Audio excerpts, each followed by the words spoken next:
Hello friends, नमस्कार।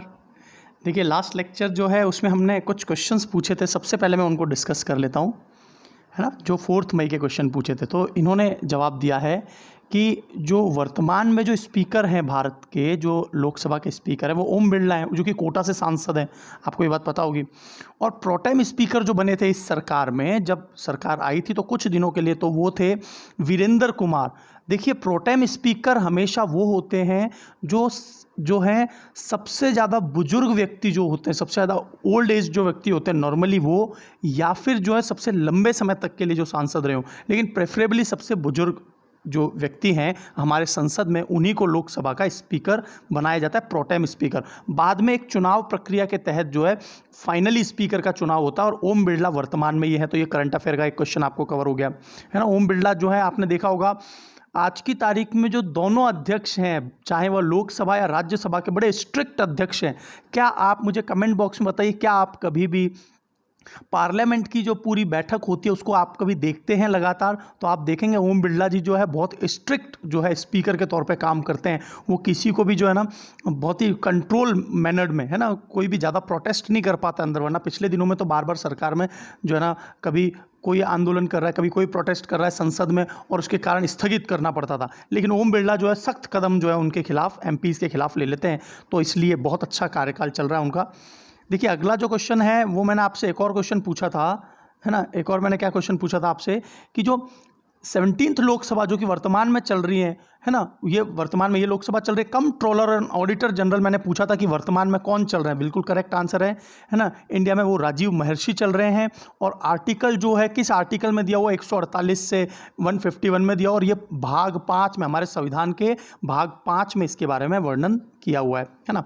अब देखिए अगला जो क्वेश्चन है, देखिए यहाँ पर मैंने एक प्रश्न ये पूछा था कि जो संविधान सभा है उसके जो पहले प्रोटेम स्पीकर बनाए गए थे केवल 2 दिन के लिए, वो कौन थे? तो वो डॉक्टर सच्चिदानंद सिन्हा। एक्चुअल में मैंने ये क्वेश्चन पूछा था, डॉक्टर सच्चिदानंद सिन्हा ये क्वेश्चन पूछा था, लेकिन चलो इन्होंने ये भी आंसर सही दिया है कि गणेश वासुदेव मावलंकर, जो जीवी मावलंकर कहते हैं, ये फर्स्ट प्रोटेम स्पीकर बने थे। Pro tem speaker elected who MP has won many times, या तो मेनी टाइम, एंड सबसे ज़्यादा age, normally most aged person जो है उनको प्रोटेम स्पीकर बनाया जाता है। तो मैं अभी जो डिस्कस कर रहा हूँ वो केवल आपसे पिछले दिन के, मतलब 4 मई के जो क्वेश्चंस पूछे थे वो डिस्कस कर रहा हूँ, और उसके बाद मैं टॉपिक पे आ जाऊँगा। कैग का बिल्कुल सही बताया इन्होंने, दीपांशु जी ने भी। और जो है राज्यसभा के जो सभापति हैं, है ना, वो कौन है? जो कि वाइस प्रेसिडेंट होते हैं, एम वेंकैया नायडू। ये एम वेंकैया नायडू साहब भी बहुत ही स्ट्रिक्ट रेगुलेटर है ना। तो ये बात आपको याद रखनी है। अब इसके बाद मैं आपसे बहुत ही इंपॉर्टेंट बात एक करना चाहता हूँ, और वो है ये। देखिए, आप में से जो भी लोग यहाँ पर हैं, मैं आपको एक बहुत ही बढ़िया एक उपदेश बताता हूँ। गीता में क्या कहा गया है, गीता के उपदेश को मैं चंद लाइनों में ही ख़त्म कर दूंगा, है ना। बहुत ही सारगर्भित शब्दों में गीता। तो गीता ये कहती है कि मेरे चैनल को जिसने सब्सक्राइब नहीं किया, एक तो वो सब्सक्राइब कर ले, और वो कोई भी जो व्यक्ति है वो इसे शेयर करना ना भूले अपने प्लेटफॉर्म पे, क्योंकि मैं बहुत अच्छे से मेहनत कर रहा हूँ। आप चाहें तो इसका लिंक व्हाट्सएप पे, फेसबुक पे, है ना, वाया जीमेल और वेरियस माध्यम के थ्रू, है ना, आप मेरे चैनल को शेयर कर सकते हैं, है ना।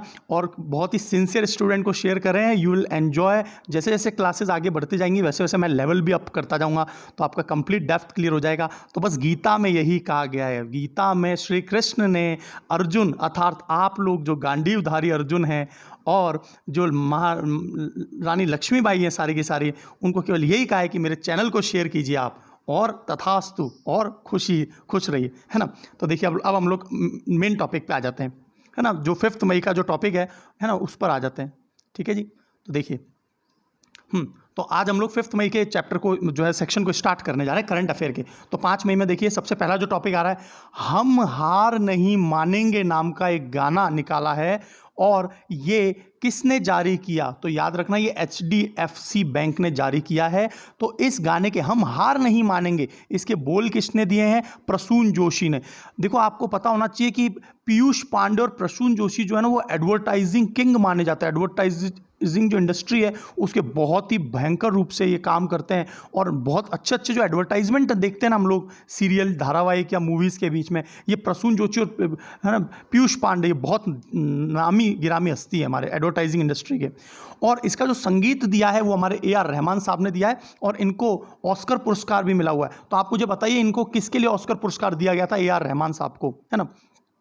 तो देखिए एचडीएफसी बैंक के बारे में थोड़ी बहुत बात कर लेते हैं। HDFC housing development and finance corporation, और इसका अगस्त 1994 में इसकी स्थापना हुई। मुंबई में हेडक्वार्टर है और सीएम वासुदेव वर्तमान में इसके हेड अध्यक्ष चल रहे हैं। आपको पिछले दिनों में पता होगा जो राणा जो हैं इसके जो फाउंडिंग मेंबर थे, राणा जो कि बोर्ड मेंबर भी थे, इन्होंने पिछले दिनों में कुछ घोटाला करने की वजह से बहुत ताबड़तोड़ इन्होंने जो है ना लोगों को लोन दिया और वो लोन वापस नहीं आ रहे हैं। और इसीलिए क्या है, अभी जो है ना राणा के ऊपर पूरी की पूरी जो है कमेटी बैठी हुई है, ठीक है। तो जो राणा है वो इसके बोर्ड ऑफ डायरेक्टर थे, अभी उनको उस पद से हटा दिया गया। अच्छा, आप में से जो भी जो है मेरे टेलीग्राम चैनल को यूज़ नहीं कर पा रहा है वो मेरे से पर्सनली इस नंबर पे व्हाट्सएप करके जो है ना, गर्ल्स का ग्रुप अलग है, बॉयज़ का ग्रुप अलग है, तो मैं आपको उसमें ऐड कर दूंगा। तो आप जो है मेरे को पर्सनली इस पर जो है कोई भी कमेंट कर सकते हैं और आप ऐड हो सकते हैं, है ना। तो डायरेक्टली आप, मेरा ये पर्सनल नंबर है, आप इस पर व्हाट्सएप करके मुझे संदेश दे सकते हैं और आपको कोई भी सजेशन देना है आप मेरे इस नंबर पर सजेशन दे सकते हैं। तो देखिए अगला जो पॉइंट है वो है, आपने सुना होगा भारत की एनटीपीसी। ये जो भारत की एनटीपीसी ना, भारत के अंदर 67% तक जो बिजली उत्पादन है वो हमारे थर्मल पावर प्लांट, मतलब ताप विद्युत ऊर्जा से हमको जो है ना ऊर्जा मिलती है ना, जो इलेक्ट्रिसिटी चल रही है। तो इसका जो परिचालन है, इसका जो पूरा जो है ना जिस तरह से चलेगी, ये जो बॉडी चलेगी एनटीपीसी, उसके जो निदेशक मतलब डायरेक्टर जो बनाया वो रमेश बाबू को नियुक्त किया है। तो हम लोग थोड़ा बहुत एनटीपीसी के बारे में पढ़ लेते हैं। NTPC is national thermal power corporation limited, राष्ट्रीय ताप विद्युत निगम लिमिटेड। इसकी स्थापना जो है 7 नवंबर 1975 को हुई थी। आज की तारीख में आपको पता होगा कि जो है ना बहुत सारी डिस्कॉम्स हैं, और है ना उज्ज्वला डिस्कॉम नाम से एक योजना भी निकाली थी, उज्ज्वला 1 उज्ज्वला 2। तो ये भी किससे रिलेटेड थी, ये भी एनटीपीसी से रिलेटेड थी, है ना। उज्ज्वल डिस्कॉम योजना जो थी, है ना, क्योंकि डिस्कॉम्स को बहुत ज़्यादा लॉस हो रहा है आजकल। डिस्कॉम का मतलब डिस्ट्रीब्यूटरी होते हैं, ये अलग अलग राज्यों में जो है ना विद्युत वितरण का काम करते हैं, है ना। तो वही डिस्कॉम्स हैं। अभी वर्तमान में इसका मुख्यालय जो है वो न्यू दिल्ली में, और इसके जो चेयरमैन चल रहे हैं वो ये चल रहे हैं। आप मेरे से इस नंबर पर कॉन्टैक्ट कभी भी any time, you feel free to call और चैट, और you can give any message to my WhatsApp number, right. तो इसके बाद में एक और बहुत ही इंपॉर्टेंट पॉइंट आ रहा है ना। और मैंने आपको ये बता दिया कि नेशनल थर्मल पावर कॉरपोरेशन जो है ना, भारत में सबसे ज़्यादा बिजली जो उत्पादन हो रही है ना वो तापीय ऊर्जा से, और तापीय ऊर्जा का मतलब कोयले को गर्म करके पानी को बहुत गर्म किया जाता है और उसके बाद जो भाप बनती है उससे टरबाइन चलता है। तो यह जो प्रक्रिया है वो एनटीपीसी, राइट। तो ये बात आपको समझ में आ गई होगी। ये जो है महात्मा ज्योतिबा फुले जन आरोग्य योजना, ये जो है ना महाराष्ट्र राज्य ने चलाई है, और इसमें 100%, ये मैंने पिछले दिनों में भी कवर किया था लेकिन मैंने ये नाम नहीं बताया था आपको। तो ये जो योजना का पूरा नाम है महात्मा ज्योतिबा फुले जन आरोग्य योजना के अनुसार महाराष्ट्र राज्य के 100% आबादी को मुफ्त इलाज की सुविधा मुहैया करवाएगा, और मुफ्त और कैशलेस बीमा सुविधा है ना ये प्रदान करने वाला ये भारत का, पूरे देश का पहला राज्य बन गया है जो फ्री में जो है ना पूरी की पूरी ये पूरा कैशलेस बीमा योजना प्रदान कर रहा है। और उसके पीछे कारण ये है कि कोविड-19 के सबसे ज़्यादा जो केसेस हैं वो कहाँ देखने को मिल रहे हैं, महाराष्ट्र में। तो मैं आपको कुछ एडिशनल इन्फॉर्मेशन और दे देता हूँ जो आपके एग्जाम के लिए बहुत ज़्यादा काम की हो सकती है। तो हम लोग कुछ एडिशनल इन्फॉर्मेशन पे और बात कर लेते हैं। तो देखिए ये वाली बात मैं आपसे डिस्कस करना चाह रहा था। तो देखिए सबसे पहले बात करते हैं कुछ इंपॉर्टेंट टॉपिक पे कि महाराष्ट्र राज्य जो है उसके बारे में बात कर रहे थे। तो उसकी राजधानी क्या है, मुंबई।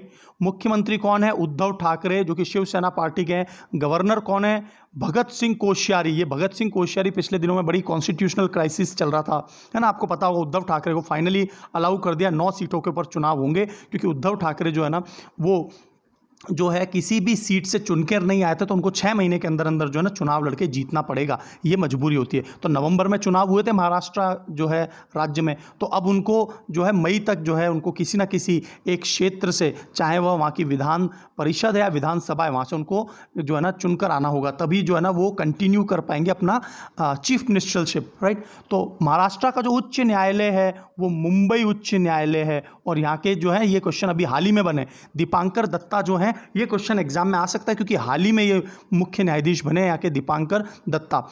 आप मुझे कमेंट बॉक्स में बताइए कि कौन कौन से केंद्र शासित प्रदेश के भी अदालत है ना वो बॉम्बे है ना, बॉम्बे जो उच्च न्यायालय है वहाँ पर लगते हैं। कौन कौन से वो केंद्र शासित प्रदेश हैं? जैसे मैंने पिछली बार आपसे पूछा था कि लक्षद्वीप जो है उसका अदालत कहाँ लगती है, तो वो केरल में लगती है ना। जैसे गुवाहाटी जो है वो पूरे नॉर्थ ईस्ट के सभी राज्यों को कवर करता है। महाराष्ट्र जो है उसके 6 पड़ोसी राज्य हैं, गोवा, कर्नाटका, तेलंगाना, छत्तीसगढ़, मध्य प्रदेश और गुजरात। तो ये 6 इसके पड़ोसी राज्य हैं और यह किसी भी देश से सीमा साझा नहीं करता, इसकी कोस्टल बाउंड्री है ना। तो महाराष्ट्र में कुल लोकसभा सीट कितनी है? 48। राज्यसभा सीटें कितनी हैं? 19। और विधानसभा जो इनकी है इसमें कुल कितनी सीटें हैं? 288। और यहीं पर जो है भाभा एटॉमिक अनुसंधान केंद्र बार्क भी यहीं पर है, महाराष्ट्र राज्य के मुंबई शहर में स्थित है।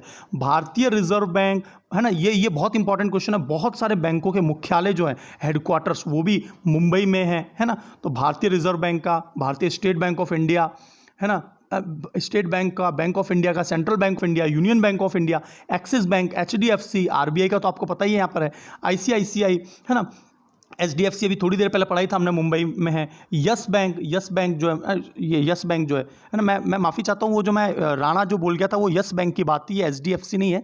मैं इसके लिए माफ़ी चाहता हूँ, मैंने थोड़ा सा गलत बोल दिया था। जो राणा के ऊपर जो केस चल रहा है वो यस बैंक से रिलेटेड है ना। कोटक महिंद्रा बैंक, सेबी है ना, security exchange board of India जो पूरे सेंसेक्स को रेगुलेट करता है, national stock exchange NSE, Bombay stock exchange, ये भारत का, पूरे एशिया का सबसे पुराना स्टॉक एक्सचेंज है। 1885 में इसकी स्थापना हुई थी। इस तरह के प्रश्न बहुत ज़्यादा आते हैं कि एशिया का ये सबसे पुराना है ना सेंसेक्स है, राइट। और भारत का जो क्रिकेट कंट्रोल बोर्ड है BCCI, जो कि पूरे दुनिया की सबसे जो है महंगी, सबसे ज़्यादा अमीर जो संस्था कहलाती है गेम्स में, उसका मुख्यालय भी यहीं है, BCCI है ना, भारतीय क्रिकेट नियंत्रक बोर्ड। तो ये बात आपको एक समझ में आ गई होगी। अब हम लोग फिर इसी टॉपिक पे चलते हैं, क्योंकि बीच बीच में कुछ एडिशनल इन्फॉर्मेशन है वो मैं आपको इस तरह से देता रहूँगा। तो क्या आपको अंडरस्टैंडिंग बन रही है मेरे से? सब कुछ समझ में आ रहा है ना? कोई ज़्यादा कंटेंट तो नहीं हो रहे हैं? यदि कुछ भी ज़्यादा कंटेंट होते तो ज़रूर बताइए मुझे कमेंट बॉक्स में। और इट इज़ कंपलसरी कि आपको सभी को जो है ना सब्सक्राइब कर लेना है, जो भी देख रहे हैं, बेल आइकन दबा देना है, उसके बाद लाइक का बटन जरूर करना है। आपको वाकई में अच्छा लग रहा है तो थैंक यू, या कुछ भी तरह के इस तरह के जो है ना वो ज़रूर मैसेज नीचे एक बार टाइप कर देना है ना। और ये सीरीज़ लगातार चलती रहेगी। और उसके अलावा जो है एक और बात मैं कहना चाहता हूँ कि जो पॉलिटी का सेक्शन है, जो मैं इंग्लिश में कवर कर रहा था, मैं अब से हिंदी में कवर कर रहा हूँ। तो मेरा लास्ट लेक्चर जो है वो हिंदी लैंग्वेज में आया। तो आप लोग कुछ कंफर्टेबल नहीं हो पा रहे थे इंग्लिश में, तो मैंने हिंदी में पॉलिटी को स्टार्ट किया और लक्ष्मीकांत बुक में वहाँ पे पूरा कवर करवाऊंगा। तो ये वाली बात आपको क्लियर होगी। विश्व चैंपियन जो है स्नूकर के पीटर है ना एबडन, इन्होंने हाल ही में क्या है संन्यास की घोषणा की। इनकी तबीयत खराब चल रही थी। और ये पीटर एडबन कौन से देश के हैं? पीटर एडबन है यूनाइटेड किंगडम, यूके के, है ना, यूके के पीटर। तो आप मुझे बताइए यूनाइटेड किंगडम के जो प्राइम मिनिस्टर हैं वो कौन है, और वहाँ की रानी कौन सी चल रही है, वर्तमान में कौन सी क्वीन चल रही है, ये बात मुझे कमेंट बॉक्स में बताइए। अब देखिए इंजीनियरिंग में दी गई PhD की संख्या के मामले में, इंजीनियरिंग एरिया में है ना, विशेषकर PhD तो ह्यूमैनिटीज सब्जेक्ट में भी होता है, सभी सब्जेक्ट्स में होता है। PhD की फुल फॉर्म आप में से कौन बता सकता है? मुझे कमेंट बॉक्स में बताइए। बहुत अच्छा क्वेश्चन है ये, ज़्यादातर को इसके बारे में नहीं पता होता। PhD की फुल फॉर्म बताइए ना। आपको भी बड़ा अजीब लगेगा यदि आप सर्च करके बताएंगे ना कि इसकी फुल फॉर्म ये होती है क्या, है ना। तो देखिए भारत है ना, इसीलिए मैं आपको डेलिबरेटली जानबूझ के बोल रहा हूँ आपको कि आप एक बार सर्च कीजिए। दुनिया का तीसरा थर्ड लेवल मतलब है ना, दुनिया में सबसे ज़्यादा जो PhD की डिग्री देता है इंजीनियरिंग में वो अमेरिका देता है, USA, सेकंड नंबर पे चाइना, और भारत का रैंक इसमें तीसरा है। तो ये बात एक याद रखना। कोरोना वायरस के कारण भारत के वर्तमान एक लोकपाल चल रहे थे, अजय कुमार त्रिपाठी, उनका निधन हो गया है। और वो जस्टिस थे, छत्तीसगढ़ हाई कोर्ट के जस्टिस थे और पूर्व मुख्य न्यायाधीश थे छत्तीसगढ़ कोर्ट में। और लोकपाल जो बॉडी है, लोकपाल, वो एंटी करप्शन अथॉरिटी, एक तरह से ओम्बुड्समैन है, लोकपाल है, कि किसी भी तरह की करप्शन हो रहा है तो सीधा इनको बताया जा सकता है और करप्शन के निपटारे के लिए। तो इसके लिए भारत के जो राजनीति है उसमें बहुत लंबी लड़ाई लड़नी पड़ी, और तब जाके लोकपाल बिल जो है ना वो हमारे संविधान के अंदर उत्साह बना। तो चेयरमैन कौन चल रहे हैं वर्तमान लोकपाल के? तो आपको बताना है पिनाकी चंद्र घोष जो हैं वो इसके जो है चेयरमैन चल रहे हैं। आपको एक मैं एडिशनल बात बता देता हूं कि अजय कुमार त्रिपाठी जो है ना, इनको कोरोना हो गया था पिछले महीने, है ना, कोरोना कोविड-19 से प्रताड़ित थे ये, लेकिन फाइनली इनको हार्ट अटैक आया और इनकी मृत्यु हो गई। तो अजय कुमार त्रिपाठी आपको जरूर याद रखना है, किसी भी पेपर में पूछ सकते हैं, बहुत बड़े व्यक्ति की जो है भारत में कोरोना से मृत्यु हुई है। एक ये जो रोनाल्ड विवियन स्मिथ है, ये भारत के दिल्ली के ऊपर इन्होंने कई सारी पुस्तकें लिखी और बहुत अच्छे ये, है ना, हिस्टोरियन, इतिहासकार और लेखक, जाने माने इतिहासकार हैं। इनका हाल ही में निधन हो गया और ये 82 वर्ष के थे, 82 ईयर्स के थे। तो देखिए इनके बारे में, daily that no one knows, Delhi जो कि कोई नहीं जानता, कि पुस्तक के लेखक भी थे। तो आपसे प्रश्न आ सकता है क्योंकि इनकी हाल ही में मृत्यु हुई है। तो रोनाल्ड विवियन स्मिथ। देखिए मैं आपको एक और बात बताता हूं कि बहुत सारे करंट अफेयर ऐसे चल रहे हैं जो अनर्गल हैं कई सारे चैनल पे, उसके पीछे मैं कारण बताता हूं। जैसे ये पूछा जा रहा है कि, है ना, जैसे आईसीसी की क्रिकेट रैंकिंग, तो वो तो 2-3-5 महीने में चेंज होती रहती है। तो जब तक एग्जाम होंगे ना, तब तक ही आपके लेटेस्ट अपडेट्स जो है ना वो काम के नहीं होंगे। तो मैं केवल उन्हीं चीज़ों को लेकर आ रहा हूं जिनका इम्पैक्ट लॉन्ग लास्टिंग है, लंबे समय तक वो जो है ना एग्जाम में आने की संभावना रखेंगे। एग्जाम में हर चीज़ कवर करने की आवश्यकता नहीं, और खासकर एग्जाम जो है ना 3-4-5 महीने बाद होने वाले हैं, अभी कोई एग्जाम नहीं हो सकता। तो इसलिए क्या है, आपको जिन भी करंट अफेयर का इम्पैक्ट बहुत लॉन्ग लास्टिंग है, बहुत दूर तक के उसके परिणाम देखने को मिल सकते हैं, करंट जिस भी करंट अफेयर के, जैसे जैसे ये रोनाल्ड विलियम स्मिथ है, तो ये एक इंपॉर्टेंट क्वेश्चन है और इनकी बुक के बारे में तो, है ना, अगले साल भी पूछा जा सकता है, तो इसलिए हमको पता होना चाहिए। इस तरह के क्वेश्चन ही मैं कवर कर रहा हूँ सारे, है ना, बहुत सोच समझ के मैं आपको कंटेंट दे रहा हूँ, यहाँ पर डिलीवर कर रहा हूँ। जापान में 2021 में होने वाले कॉमनवेल्थ गेम्स जो है, जो कि 2021 में होने थे, अब कब होंगे, 2023 को। तो देखिए इसका इंपैक्ट देखिए बहुत लॉन्ग लास्टिंग है। क्यों? क्योंकि 2023 तक ये करंट अफेयर में बना रहेगा। तो कॉमन, ये इसका इंपैक्ट लंबा है। लेकिन कुछ शॉर्ट इंपैक्ट वाले जो करंट अफेयर्स है ना, जिनका इंपैक्ट केवल 1 महीने तक ही रहने वाला है, तो वो आपको नहीं पढ़ने, अदरवाइज आप जबरदस्ती कचरा दिमाग में इकट्ठा कर रहे हैं, ठीक है। तो रुद्रा एजुकेशन पे आप जो है मेरे से ये कनेक्ट हो सकते हैं इस नंबर पे। न्यूजीलैंड, है ना, आप जरूर शेयर करिए, है ना। गीता में क्या कहा है, आपको अब याद आ गया होगा गीता में क्या कहा है, कि इस चैनल को भरसक शेयर करें, है ना, कमेंट करें, सारे लोगों को कंपलसरी है कि लाइक करना है, राइट। तो देखिए न्यूजीलैंड के जो केन विलियमसन है, जो कि यहाँ के कप्तान है, बेस्ट वनडे क्रिकेटर के रूप में इन्हें चुना गया है। न्यूजीलैंड टीम के कप्तान है, और न्यूजीलैंड के बारे में पता होगा कि इसकी राजधानी वेलिंगटन है। और ज्योग्राफी में एक प्रश्न आता है कि सबसे दुनिया की दक्षिणवर्ती राजधानी जो है वो वेलिंगटन ही है, राइट। और अभी हाल ही में हमने पिछले लेक्चर में क्या पढ़ा था कि बजट, ट्रांसपेरेंसी एंड अकाउंटेबिलिटी, उस रैंकिंग में न्यूजीलैंड पहले नंबर पे था और भारत 53वें नंबर पे था। तो ये बात आपको याद आ गई होगी। 117 देश के ऊपर ये रैंकिंग आई थी बजट, ट्रांसपेरेंसी एंड, है ना, पारदर्शिता और जो है जवाबदेहिता के लिए। न्यूजीलैंड की करेंसी क्या है? न्यूजीलैंड दिनार है। और प्रधानमंत्री कौन है? फीमेल चल रही है, जेसिका अर्डर्न। तो ये बात एक आपको याद रखनी है। एक बहुत बड़ा समझौता होने वाला है, और जियो जो है ना बहुत लंबी छलांग लगा रहा है डे बाय डे। तो हाल ही में आपने सुना होगा फेसबुक के साथ में जियो के जो शेयर हैं 9.99% की हिस्सेदारी, ये कौन खरीद रहा है? फेसबुक खरीद रहा है ना। तो ये बहुत बड़ी हिस्सेदारी है। और इसी प्रकार एक और कंपनी ने, अमेरिका की एक और कंपनी ने, जो कि इसकी निजी इक्विटी कंपनी है, सिल्वर लैक पार्टनर्स। तो ये दोनों कंपनी के नाम याद रखना, सिल्वर लैक पार्टनर्स और फेसबुक, इन्होंने जियो के अंदर अपना शेयर डाला है। जियो जो है भारत की सबसे बड़ी जो है ना टेलीकम्युनिकेशन कंपनी बन चुकी है। और फेसबुक क्या चाहता है कि फेसबुक जो है ना अब अपने सोशल मीडिया प्लेटफॉर्म जो कि सारे फ्री में चलते हैं, जैसे फेसबुक, जैसे इंस्टाग्राम, जैसे व्हाट्सएप, तो वो चाहता है कि वो रियल मार्केट में जो है ना प्रोडक्ट के तौर पे उतरे। और भारत एक बहुत बड़ा बाजार है, तो जियो के साथ संपर्क करने पर वो सीधा लोगों से, यूज़र से जुड़ सकता है। इसलिए फेसबुक ने जियो के अंदर इंटरेस्ट दिखाया है। तो ये बात समझ में आ गई होगी पीछे कारण क्या होता है, इतनी बड़ी बड़ी कंपनियां क्यों इतना बड़ा निवेश करती हैं किसी अन्य देश में। तो वर्तमान में जो जियो के जो है ना सबसे बड़ा कंज्यूमर बेस है, उपभोक्ता, भारत की सबसे बड़ी कंपनी है टेलीकम्युनिकेशन नेटवर्क, और सेकंड नंबर पे भारती एयरटेल है। उसके अलावा जो है आइडिया और वोडाफोन, इसकी तो कमर टूट गई है। ये भारतीय एयरटेल की भी काफ़ी हद तक हालत ख़राब है। तो जो ट्राई है, TRAI, आप मुझे ट्राई की फुल फॉर्म बताइए। ट्राई ही क्या करती है? रेगुलेट करती है भारत में जो टेलीकम्युनिकेशन कंपनीज है, TRAI। तो बताइए फुल फॉर्म क्या है और उसके हेड कौन चल रहा है ट्राई के। अब देखिए चीन के बाद भारत इंटरनेट का दूसरा सबसे बड़ा बाजार है, और तीसरे नंबर पर जो है ना अमेरिका आता है। तो ये बात आपको एक पता होनी चाहिए। अभी हाल ही में क्या हुआ है, हाल ही में भारत का सबसे पहला जो समुद्री ब्रिज था, भारत का पहला समुद्री ब्रिज कब बना था? देखो 24 अप्रैल 1914 में बना था। और ये किसको जोड़ता था? भारत की जो मुख्य भूमि है मंडपम शहर, ये तमिलनाडु की बात कर रहा हूँ मैं, तमिलनाडु राज्य में, उसको ये पंबन द्वीप, पंबन आइलैंड आपको पता होगा तमिलनाडु में, और रामेश्वरम वही जगह जहाँ पर एपीजे अब्दुल कलाम जी का जन्म हुआ है, तो जन्म हुआ था, है ना। तो भारत की पहला समुद्री ब्रिज जो है ये था। और जो है ये आपको अभी कमेंट, ये ना अभी जो है इसमें करंट अफेयर्स में था ये। और अभी वर्तमान में जो सबसे लंबा जो समुद्री ब्रिज है वो बांद्रा वर्ली लिंक है। बांद्रा वर्ली लिंक, मैं मुंबई गया था तब, मैं भी बिल्कुल पास में था इसके, तो मैं ये देख चुका हूँ। बांद्रा वर्ली लिंक जरूर देखिए, भारत का बहुत ही शानदार जो है ना ये इंफ्रास्ट्रक्चर बनाया हुआ है।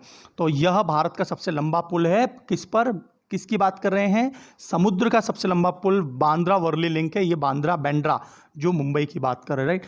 आप मेरे इस टेलीग्राम चैनल को ज्वाइन कर सकते हैं, रुद्रा एजुकेशन हब, कोई स्पेस नहीं है इसमें। और वहाँ पर मैं ना मेरे जो ये कंटेंट है जो मैं पढ़ा रहा हूँ आपको, इसकी पीडीएफ भेजता रहता हूँ। यदि आप इसको नहीं ज्वाइन कर पा रहे हैं तो आप मुझे मैसेज कर दीजिए, तो मैं आपको गर्ल्स को अलग ग्रुप में और बॉयज़ को अलग ग्रुप में ऐड कर दूंगा, तो वहाँ पर आप ऐड हो सकते हैं। और जो मैं पढ़ा रहा हूँ वो करंट अफेयर आपको, है ना, जो है आपको एज ए पीडीएफ मिल जाएंगे। तो अगला जो पॉइंट आ रहा है वो अमेरिका द्वारा भारतीय मूल व्यक्ति, इंडियन ओरिजिन मूल के व्यक्ति जो हैं, आर्थिक सहयोग और विकास संगठन, देखो ये बहुत इंपॉर्टेंट संस्थान है, organisation of economic cooperation and development, OECD, इसका नाम बहुत चर्चा में सुनते होंगे आप, OECD, organisation of economic cooperation and development. इसमें जो है एक एनवॉय जो कि भारतीय ओरिजिन के हैं, उनको जो है नामित किया गया है दूत के रूप में। क्या नाम है इनका? मनीषा सिंह। किसने इनको अपॉइंट किया है? डोनाल्ड ट्रंप द्वारा नामित, नॉमिनेट किया है। तो OECD की फुल फॉर्म आपको जरूर पता होनी चाहिए, organisation of economic cooperation and development. OECD की स्थापना कब हुई थी? 1961। मैं आपको पूरी चर्चा कर देता हूँ। OECD क्या है, इसका मुख्यालय कहाँ है? पेरिस में है। यूनेस्को का भी मुख्यालय कहाँ है? तो आपको पता है पेरिस में है ना। यूनेस्को दुनिया का सबसे सुंदर शहर माना जाता है ना। वहाँ पर जो जिस तरह का जो है ना कलाकृतियाँ हैं, है ना, स्कल्पचर है, मूर्तिकला वगैरह, बहुत अच्छा माना जाता है। वर्तमान में इसके 37 सदस्य हो गए हैं। कुछ दिन पहले 35 थे, अब 37 सदस्य हो गए हैं। OECD के अधिकांश जो सदस्य देश है ना वो उच्च आय अर्थव्यवस्था वाले, तो भारत तो उच्च आय अर्थव्यवस्था है ही नहीं, तो भारत इसका हिस्सा नहीं है, ये बात याद रखना।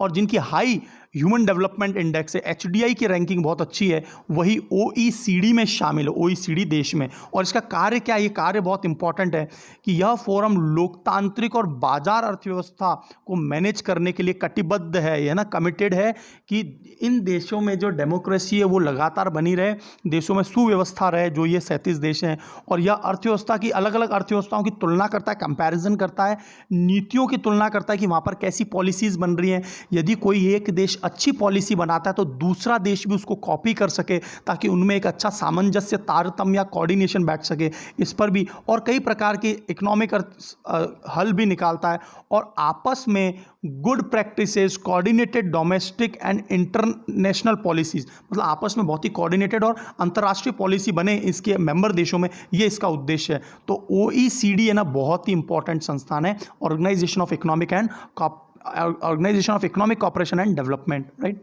तो अब चलते हैं, हाल ही में एक सुरंग चर्चा में थी, तो इसका नाम क्या है? अटल सुरंग। तो अटल सुरंग जो है वो किस पर बन रही है? रोहतांग दर्रे पर। और ये किसको जोड़ेगी? हिमाचल प्रदेश जो है उसमें जो मनाली है ना, मनाली हिमाचल प्रदेश में, और लेह किस में पड़ता है? कश्मीर में। तो मनाली और लेह को आपने देखा हो, कई लोग जो माउंटेनियर्स होते हैं या जो है ना बहुत ज़्यादा एडवेंचरस लोग होते हैं, वो रोहतांग दर्रे पर ज़रूर जाते हैं, क्योंकि वहाँ पर जो बाइक चलाने का मज़ा है ना, वैसा मज़ा दुनिया में कहीं और नहीं है। तो मनाली को लेह से जोड़ने का काम करता है रोहतांग दर्रा, बहुत ही फेमस है रोहतांग दर्रा। किसको किससे मिलाता है ये बात याद रखना। कौन से राज्य को? हिमाचल प्रदेश को कश्मीर यूनियन टेरिटरी से मिलाता है। अब देखिए, विदेश में रहने वाले भारतीयों को वापस लाने के लिए इंडियन नेवी ने जो एक अभियान चलाया, तो देखिए ये अभियान जो है ना, इस तरह के अभियान आपको बहुत लंबे समय तक पूछे जा सकते हैं, क्योंकि कोविड-19 का ये प्रभाव जो है ना, ये वाला इंपैक्टफुल इंफॉर्मेशन है। तो समुद्र सेतु नाम का एक अभियान चलाया हुआ है ना। आप मुझे कमेंट बॉक्स में बताइए कि ऑपरेशन कैक्टस क्या था, है ना। ऑपरेशन कैक्टस बहुत ही ज़्यादा इंपॉर्टेंट है एग्जाम के लिए, और ये हिस्ट्री का एक क्वेश्चन है। ऑपरेशन कैक्टस के बारे में बताइए आप मुझे, है ना। और एक और क्वेश्चन बताइए मेरे को आप, बहुत शानदार क्वेश्चन पूछ रहा हूं मैं आपसे, ऑपरेशन ब्लू स्टार क्या था? ऑपरेशन ब्लू स्टार आप ऐसे पढ़ लेंगे ना तो सारे आपको पिक्चर क्लियर हो जाएगी। सर्च करके बताइए यदि नहीं पता है तो, ऑपरेशन ब्लू स्टार क्या था और ऑपरेशन कैक्टस क्या था, है ना। और आप लोग सभी बहुत अच्छे आंसर्स दे रहे हैं, do participate in the comment box, right. अब देखिए, नैनो विज्ञान और प्रौद्योगिकी का जो इस वर्ष का 2020 का भारत ने यंग कैरियर अवार्ड दिया है। यंग कैरियर अवार्ड जो है ना, नैनो प्रौद्योगिकी, नैनो टेक्नोलॉजी जो है, ये कौन सी संस्था देती है? भारत की department of science and technology द्वारा दिया जाता है। और ये आईआईटी बॉम्बे के एक प्रोफेसर हैं, प्रोफेसर सौरभ लोढ़ा, तो इन्हें दिया गया ये पुरस्कार। तो आपको ये बात एकदम क्लियर हो गई होगी, है ना। अब चल रहे हैं यहां पर, आपको पॉलिटी का एक बहुत अच्छा क्वेश्चन कवर हो जाएगा। लोक लेखा समिति, पब्लिक अकाउंट कमेटी इसका नाम होता है। आपने सुना होगा कि जो पार्लियामेंट है उसकी सबसे ज़्यादा इंपॉर्टेंट समिति है। अधिकतम सदस्यों की संख्या जो है इसमें कितनी हो सकती है? अधिकतम सदस्यों की संख्या तथा हाल ही में अध्यक्ष से चुना गया, तो 22 इसके कुल सदस्य हैं वर्तमान में। 15 लोकसभा से आते हैं और 7 राज्यसभा से आते हैं। सामान्यतः इसका जो अध्यक्ष होता है ना, वो कौन होता है?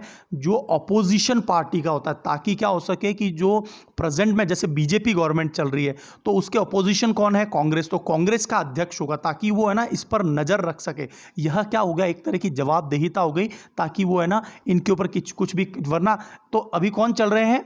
अधीर रंजन चौधरी, ये कांग्रेस के हैं, अधीर रंजन चौधरी। तो इनको अध्यक्ष बनाया, 1 वर्ष के लिए कमेटी होती है। तो ये कमेटी करती क्या है? तो ये आपका जो है ना पॉलिटी में बहुत अच्छा क्वेश्चन हो सकता है। मैं आपको पॉलिटी के जो सेक्शन है ना, जो अब करवा रहा हूँ, जो पिछला लेक्चर आया वो बिल्कुल हिंदी भाषा में है, लिखा हुआ भी हिंदी में, तो आप जरूर पॉलिटी के लेक्चर्स देखिए। मैं वहाँ पर एक एक चीज़ को इन डेप्थ कवर कर रहा हूँ। तो यह समिति भारत सरकार के खर्चों की लोक लेखा, है ना, लेखा परीक्षा करती है, मतलब अकाउंट चेक करती है। और ये जो अकाउंट्स हैं वो जनरेट कौन करके देता है? कैग जो है, कंट्रोलर एंड ऑडिटर जनरल ने जो दिए हैं, इंफॉर्मेशन दी है, उनके लेखा परीक्षण के संबंध में प्रतिवेदन की जांच करती है, उनकी पूरी कैलकुलेशन करती है कि भारत सरकार ने अपना खर्चा सही जगह किया या नहीं, कहाँ किया है। इस तरह से ये जो है लोक लेखा समिति, पब्लिक अकाउंट कमेटी है। तो ये बात आपको समझ में आ गई होगी। अब जो है मैं आपको कुछ और पॉइंट्स के बारे में भी कवर कर देता हूं। तो देखिए, आपको महाराष्ट्र के बारे में एकदम कवर हो गया होगा, है ना, महाराष्ट्र के बारे में कवर हो गया है। अब इसके बाद में मैं आपसे 1-2 पॉइंट्स और पे भी डिस्कस कर लेता हूं। तो देखिए, हाल ही में क्या हुआ, देखिए, जो कोविड-19 के चलते क्या है, जो क्रिकेट की गेंद आपको पता होगा, उसको है ना थूक लगा के चमकाने की कोशिश करते हैं, है ना, और उसका पेस मूवमेंट में भी वो मदद करता है। तो ऑस्ट्रेलिया ने इसके ऊपर प्रतिबंध लगा दिया है। इसके पीछे कारण क्या है? ऐसा ना हो किसी एक को कोरोना हो और दूसरे के साथ दिक्कत आ जाए। तो कुछ कोरोना के ऊपर, कोविड-19 के ऊपर कुछ इंपॉर्टेंट इन्फॉर्मेशन देख लेते हैं कि कोरोना जो है वायरस, इसकी शुरुआत वुहान शहर से हुई। ऐसा उम्मीद जताई जा रही है कि वहाँ की जो वीरोलॉजी है, वायरोलॉजी लैब है, वहाँ से या तो शुरू हुआ या फिर वहाँ के वेट मार्केट से, चमगादड़ के माध्यम से, और फिर ये धीरे धीरे ना स्प्रेड आउट हुआ है। लेकिन अभी तक इसका बिल्कुल कंफर्म बात अभी तक सामने नहीं आई है कि इसकी शुरुआत कहाँ से हुई है ना। और चीन जो है किसी अन्य देश को, जैसे ऑस्ट्रेलिया को और अमेरिका को, वहाँ पर प्रवेश देने से भी मना कर रहा है ना। ये भी बहुत सुर्खियों में चल रहा है कि वो चेक करना चाहते हैं कि इसकी शुरुआत कहाँ से हुई। तो वुहान जो है एक वहाँ का जो है शहर है वुहान, और वहाँ से जो है शुरुआत होती है। तो देखिए, कोविड-19 के नाम से इसका नाम कोविड-19 रखा गया, और ये कौन देता है? WHO, वर्ल्ड हेल्थ ऑर्गेनाइजेशन ने दिया। और इस वायरस का एक्चुअल नाम क्या है? SARS, severe acute respiratory syndrome covid second, क्योंकि कोविड-1 कौन सा था? 2003 में जो आया था, है ना, सार्स, जो कि ये भी चाइना में आया था, है ना। तो ये बात याद रखना, वुहान कोरोना वायरस इसे कहा जाता है, वुहान का कोरोना वायरस। ऑस्ट्रेलिया जो है, जिसने ये जो मैंने बताया आपको बॉल चमकाने से रोका है, प्रतिबंध लगा दिया क्रिकेट में, तो इसकी राजधानी क्या है ऑस्ट्रेलिया की? कैनबरा, और डॉलर है। और अभी हाल ही में इसके जो प्रधानमंत्री बने हैं स्कॉट मॉरिसन, और स्कॉट मॉरिसन जो है ना बहुत ही अनकन्वेंशनल प्राइम मिनिस्टर हैं, जो है ना चीन के बिल्कुल खिलाफ चल रहे हैं अभी पिछले दिनों में। तो ये बात आपको समझ में आ गई होगी। नेक्स्ट एक और इंपॉर्टेंट क्वेश्चन देख लेते हैं कि इस तरह की जो ये है कि देखो ये पहला राज्य जो होता है ना, इस तरह के प्रश्न जरूर आपसे एग्जाम में पूछे जा सकते हैं कि जो पहला राज्य है वो कौन सा है ना। तो देखिए पहले राज्य पे आते हैं हम लोग। हाँ जी, तो देखिए सबसे पहले बात कर लेते हैं जो ये पहला राज्य है किससे रिलेटेड है ये पहला राज्य। तो देखिए विशेष श्रमिक ट्रेन है ना, स्पेशल जो श्रमिक है, कामगार जो है उनको के माध्यम, देखिए हाल ही में विशेष श्रमिक ट्रेन के माध्यम लोगों को लाने वाला पहला राज्य, मतलब विशेष श्रमिक ट्रेन जो चलाई है वो किसने चलाई है, तो याद रखना झारखंड राज्य ने चलाई है। तो झारखंड के बारे में हम लोग कुछ इंपॉर्टेंट इन्फॉर्मेशन पढ़ लेते हैं। ये प्रश्न हमेशा आता है, याद रखना, इंपॉर्टेंट है। 15 नवंबर सन 2000 को जो है स्थापना हुई है झारखंड राज्य की। रांची क्या है, इसकी राजधानी है। और जो महेंद्र सिंह धोनी जो है वो भी रांची से संबंध रखते हैं। और हेमंत सोरेन ये झारखंड मुक्ति मोर्चा, तो वर्तमान में झारखंड मुक्ति मोर्चा के है ना पार्टी के हेमंत सोरेन वर्तमान में क्या चल रहे हैं, ये मुख्यमंत्री चल रहे हैं। गवर्नर द्रौपदी मुर्मू है ना, द्रौपदी मुर्मू चल रहे हैं। आप मुझे कमेंट बॉक्स में बताइए कि लेफ्टिनेंट गवर्नर कौन चल रहे हैं जम्मू कश्मीर के। मैंने आपको लास्ट ही लेक्चर में आपको ये बताया है। तो झारखंड उच्च न्यायालय के मुख्य न्यायाधीश का नाम क्या है, रवि रंजन। मुख्यमंत्री हेमंत सोरेन। द्रौपदी मुर्मू कौन है, गवर्नर है। झारखंड के 5 पड़ोसी राज्य हैं, एक तो बिहार है, सभी को पता है, उसी से टूट के बना था 15 नवंबर 2000 को। उत्तर प्रदेश है, पश्चिम बंगाल है, ओडिशा है और छत्तीसगढ़ है। और झारखंड में कुल लोकसभा सीटें कितनी है, 16। राज्यसभा की कितनी सीटें हैं, 6। और विधानसभा सीटें कुल कितनी है, 81। तो ये बात आपको एक याद रखनी है। कर्क रेखा भारत के झारखंड राज्य से होकर गुजरती है, ये बात पता है, हमारे 8 राज्यों से होकर गुजरती है। तो वो 8 राज्य कौन से जिनसे जो है लाइन ऑफ कैंसर गुजरती है, सबसे पहले गुजरात, फिर राजस्थान के 2 जिले झारखंड और राजस्थान के 2 जिले बांसवाड़ा और डूंगरपुर से होती हुई मध्य प्रदेश, छत्तीसगढ़, झारखंड, पश्चिम बंगाल। और नॉर्थ ईस्ट के कौन से 2 राज्य हैं, त्रिपुरा और मिजोरम से कर्क रेखा गुजरती है। तो आपसे कभी भी प्रश्न पूछा जा सकता है निम्न में से किससे कर्क रेखा नहीं गुजरती है, तो आपको ये 8 राज्य जरूर याद रखने हैं। तो ये बात आपको एक समझ में आ गई होगी। अब हम लोग कुछ और क्वेश्चन को भी देख लेते हैं, है ना। तो देखिए अगला जो पॉइंट है वो एक और चीज़ देख लेते हैं, लास्ट पॉइंट, ताकि आपको जो है कलकत्ता से और जो है इससे रिलेटेड भी, वेस्ट बंगाल से रिलेटेड भी आपको कुछ इन्फॉर्मेशन पता चल जाए। तो देखिए किस राज्य सरकार ने होम डिलीवरी के माध्यम से गैर जरूरी वस्तुओं की बिक्री को भी मंजूरी दे दी। अभी तक जो गैर जरूरी वस्तुएं उनकी बिक्री की मंजूरी नहीं दी थी, तो ऐसा घोषित करने वाला पहला राज्य कौन बना, है ना। और श्रमिक ट्रेन वाला कौन बना, झारखंड श्रमिक ट्रेन, है ना। और विशेष श्रमिक ट्रेन और होम डिलीवरी जो है गैर जरूरी वस्तुओं के लिए पश्चिम बंगाल। तो पश्चिम बंगाल के ऊपर हम लोग कुछ इंपॉर्टेंट इन्फॉर्मेशन पढ़ लेते हैं। तो आपको ये सभी को पता होगा, राजधानी कोलकाता है। ममता बनर्जी जो कि तृणमूल कांग्रेस की तेज तर्रार बहुत ही जो है ये मुख्यमंत्री है। और जगदीप धनखड़ वर्तमान में पश्चिम बंगाल के गवर्नर चल रहे हैं। पश्चिम बंगाल उच्च न्यायालय के मुख्य न्यायाधीश कौन चल रहे हैं, TBN राधाकृष्णन। ये यहाँ के TBN राधाकृष्णन उच्च न्यायालय के मुख्य न्यायाधीश चल रहे हैं। पश्चिम बंगाल के 5 पड़ोसी राज्य हैं, असम, सिक्किम, बिहार, झारखंड और उड़ीसा। तो असम तो आपको पता ही है, सिक्किम ऊपर लगता है, बिहार लेफ्ट में लगता है, झारखंड नीचे की तरफ लगता है और नीचे सबसे नीचे उड़ीसा लगता है। और पश्चिम बंगाल जो है, आप मुझे कमेंट बॉक्स, चलो ये आ ही गया, पश्चिम बंगाल जो है वो 3 पड़ोसी जो हैं उससे देश लगते हैं, जो कि बांग्लादेश, नेपाल और भूटान। तो पश्चिम बंगाल से याद रखना कि 3 देश लगते हैं, है ना, सीमाएं साझा करता है बांग्लादेश, नेपाल और भूटान। पश्चिम बंगाल एक बहुत ही जनसंख्या वाइज बहुत ज़्यादा बड़ी आबादी वाला क्षेत्र है और दूसरे नंबर पर जनसंख्या घनत्व में दूसरे नंबर पर आता है। पहले नंबर पर भारत में सबसे ज़्यादा जनसंख्या घनत्व किसका है, बिहार राज्य का। याद रखना, ये क्वेश्चन आ सकता है कभी भी।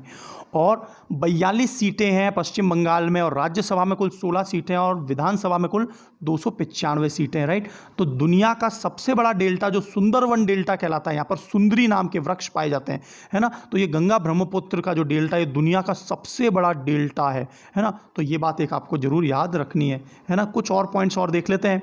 तो देखिए पश्चिम बंगाल में गंगा की सहायक नदी दामोदर नदी को ही बंगाल का शोक कहते हैं, सबको पता होगा। और कोलकाता हुगली नदी के किनारे पर है और ये वाली इंफॉर्मेशन हम पहले ही डिस्कस कर चुके, तो ये बात आपको समझ में आ गई होगी। तो ये जरूर आ रहा हूं थोड़ी,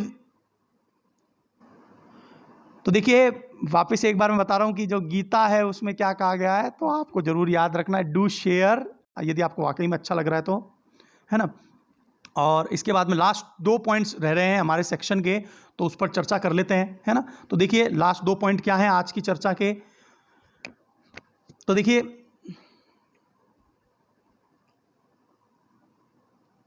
सरिता कोमाती रेड्डी जो हैं, सरिता कोमाती रेड्डी ये भारतवंशी है, इंडियन ओरिजिन, को न्यूयॉर्क के संघीय अदालत फेडरल कोर्ट में न्यायाधीश के पद पर नियुक्त किया। ये बहुत बड़ी बात है कि न्यूयॉर्क जो है ना, वहाँ का एक स्टेट है न्यूयॉर्क, तो वहाँ पर वहाँ की जो फेडरल कोर्ट है, आपको मैंने पॉलिटी में पढ़ा है कि दुनिया की सबसे ज़्यादा ताकतवर कोई कोर्ट है ना, तो वो अमेरिका की कोर्ट है। और भारतीय कोर्ट ने भी जो ताकत जो ली है ना, शक्ति ली है, वो अमेरिकन कोर्ट से, फेडरल कोर्ट से ली है ना। तो ये बात आपको जरूर याद रखनी, जो कोर्ट का स्ट्रक्चर है काफ़ी हद तक है ना, वो सब क्या है, हमने जो है यूएस से, अमेरिका से लिया है। तो सरिता कोमाती रेड्डी को हाल ही में क्या है, न्यायाधीश पद के लिए नियुक्त किया है।